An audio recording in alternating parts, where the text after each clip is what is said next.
Hey there, crypto enthusiasts. Welcome back to our channel, where we break down the latest in blockchain and digital assets. Today, we're tackling a super timely topic: how to transfer USDT from LBank in 2025.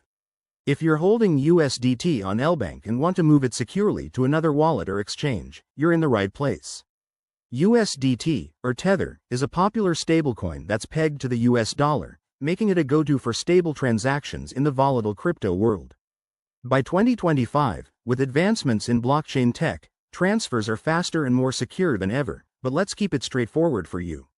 First things first, make sure you're logged into your LBank account. If you don't have one, sign up quickly. It's free and takes just a minute. Once in, head over to the Wallets section. Here, locate your USDT balance. It's usually listed under your asset overview.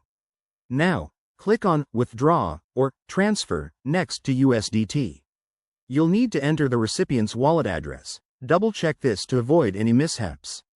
Next, specify the amount you want to transfer. Remember, there might be minimum withdrawal limits and network fees, especially if you're using the Tron or Ethereum network for USDT. In 2025, LBank might offer even more options like faster Layer 2 solutions, so keep an eye out for that. After entering the details, you'll get a confirmation screen. Review everything carefully, then hit Confirm.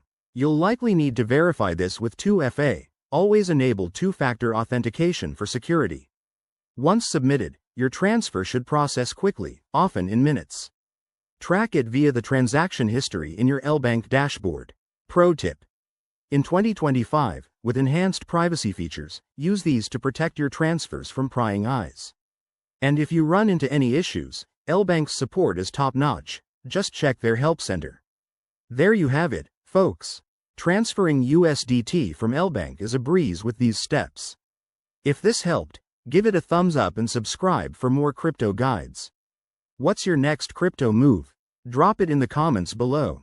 Thanks for watching, and stay savvy out there.